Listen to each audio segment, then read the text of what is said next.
ایک علاقے میں ایک بابا جی کا انتقال ہو گیا۔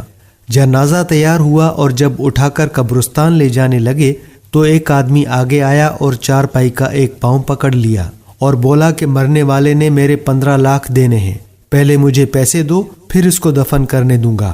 اب تمام لوگ کھڑے ہو کر تماشا دیکھنے لگے۔ بیٹوں نے کہا کہ ہمارے والد صاحب نے تو ہم سے کبھی ایسی کوئی بات نہیں کی کہ وہ مقروض ہے، اس لیے ہم نہیں دے سکتے۔ بابا جی کے بھائیوں نے کہا کہ جب بیٹے ذمہ دار نہیں ہیں تو ہم کیوں دیں؟ اب سارے چپ کر کے کھڑے ہو گئے، لیکن اس آدمی نے چارپائی کو پکڑا ہوا تھا اور کہہ رہا تھا کہ میں جنازہ اٹھنے نہیں دوں گا جب تک کہ مجھے پیسے نہیں دو گے۔ اس بات کو لے کر کافی دیر گزر گئی تو بات گھر کی عورتوں تک جا کر پہنچی۔ مرنے والے کی ایک اکلوتی بیٹی بھی تھی۔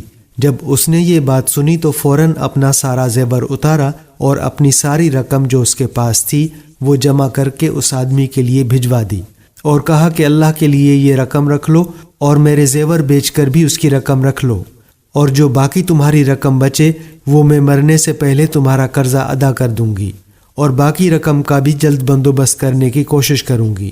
یہ بات سن کر وہ چارپائی پکڑنے والا شخص کھڑا ہو گیا اور سارے مجمع کو مخاطب ہو کر بولا، اصل بات یہ ہے کہ مجھے مرنے والے سے 15 لاکھ لینے نہیں ہیں بلکہ اس کو دینے ہیں۔ میں اس کے کسی وارث کو جانتا نہیں تھا تو اس لیے میں نے یہ کھیل کیا، اور اب مجھے پتہ چل چکا ہے کہ اس کی اصل وارث ایک بیٹی ہے اور اس کا کوئی بیٹا یا بھائی نہیں ہے۔ یہ بات سن کر سب ایک دوسرے کا منہ دیکھتے رہ گئے اور اس شخص نے وہ پیسے اس کی بیٹی کے حوالے کیے۔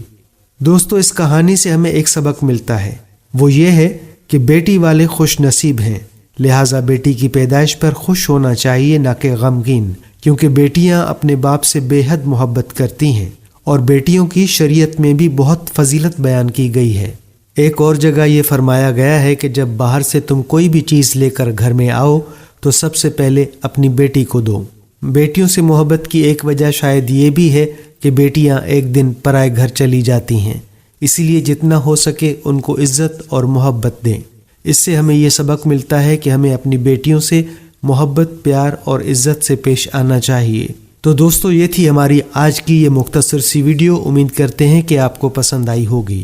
اس ویڈیو کو اپنے دوستوں کے ساتھ زیادہ سے زیادہ شیئر کریں تاکہ سب کی اصلاح ہو سکے۔ ہمارے پیج کو اگر آپ نے فالو نہیں کیا ہے تو فالو کر لیں تاکہ اس طرح کی مزید دلچسپ اور سبق آموز ویڈیوز آپ تک پہنچتی رہیں۔ اب ہمیں اجازت دیجیے۔ اللہ حافظ۔